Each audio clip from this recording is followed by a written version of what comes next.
नमस्ते प्रणाम आप सबका मित्र दोस्त मैं मुन्ना बिहारी और आज ब्लॉग चैनल के माध्यम से कुछ गाने होंगे। हमारे बीच बहुत ही अच्छे आर्टिस्ट चंदा बादशाह जी और ये हमारे दीपक सूरदास यादव जी, दोनों कलाकार में जुगलबंदी होने वाला है। और आज देखते हैं एक कलाकार जीत रही हैं कि हमारे दीपक सूरदास यादव जीतते हैं क्या जी? तो आइए सुनाइए। जोरे जोरे फलावा सूरज देवा घटवा पतिवा ई चढ़ावेली हो। जल बीचे खरा होई दर्शन लास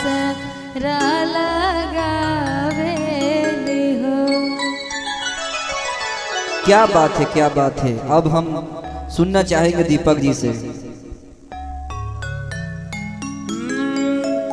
कि जोड़े जोड़े फलावा सूरज देवा घाटवा पतिवा ई चढ़ावेली हो। जल बीचे खड़ा होई दर्शन ला आसरा लगावेली हो। क्या बात है। अब आप कोई और सुनाइए।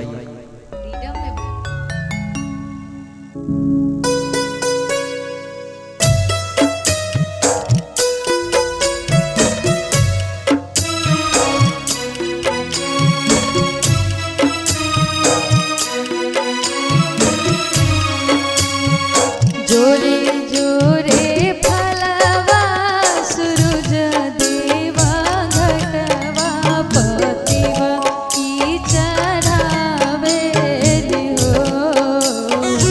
जल बीचे खड़ा होई दर्शन लास लगावेली हो।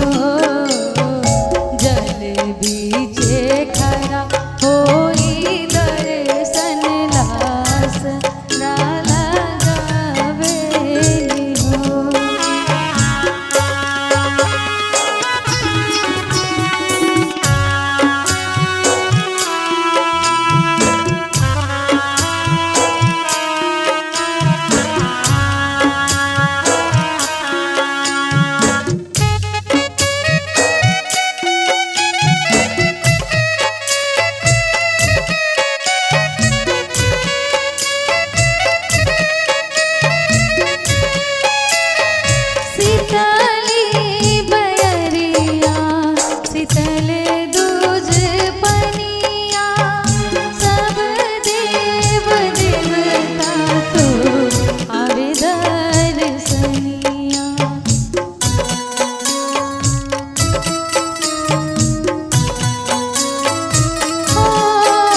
जो आप कार्यक्रम देख रहे हैं हमारे दीपक भाई जी, दोनों आंख से दिव्यांग है, इनको दिखाई नहीं देता है, बिल्कुल दिखाई नहीं देता है, लेकिन इतना अच्छा गा लेना सबकी बस की बात नहीं होती है।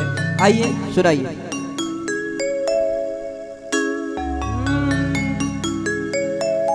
कोसी भरे चला ले गौरा देई सवा लाख के साड़ी भीजे।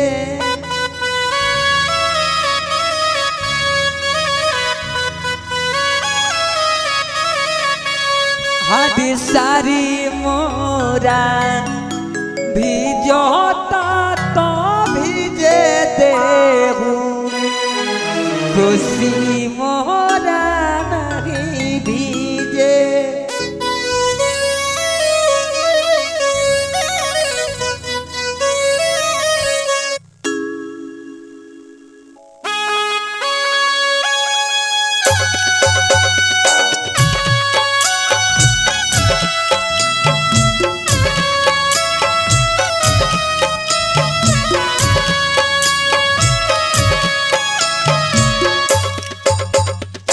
कोसी भारे चलाली गौराते दबालक के सरी भीजे।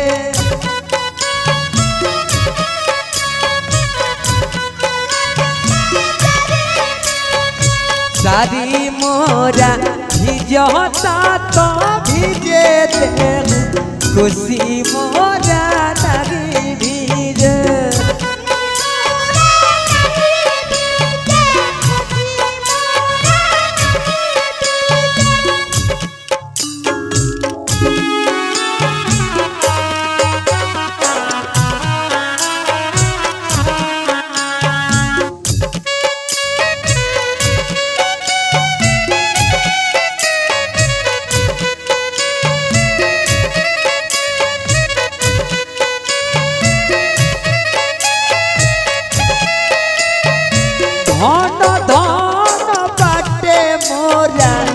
अंगना के भागवो दुलारी छठिया मैया आइल बारिया जगो।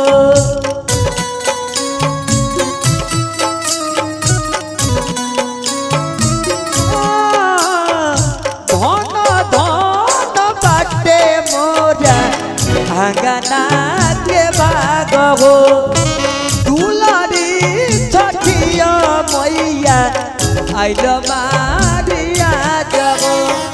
जननी ताने चलले महादेवा उठी भर धोती भीजे।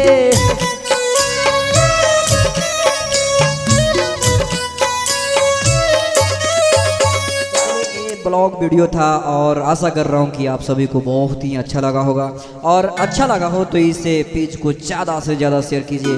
और हम सभी कलाकार का इस पे नया वीडियो अपडेट होती रहता है, प्लीज़ करके ज़्यादा से ज़्यादा शेयर करिए, फॉलो कर लीजिए, लाइक कीजिए। चलिए नेक्स्ट वीडियो मिलते हैं, तब तक के लिए good take care, bye bye, जय हिंद, जय भारत, वंदे मातरम। Thank you.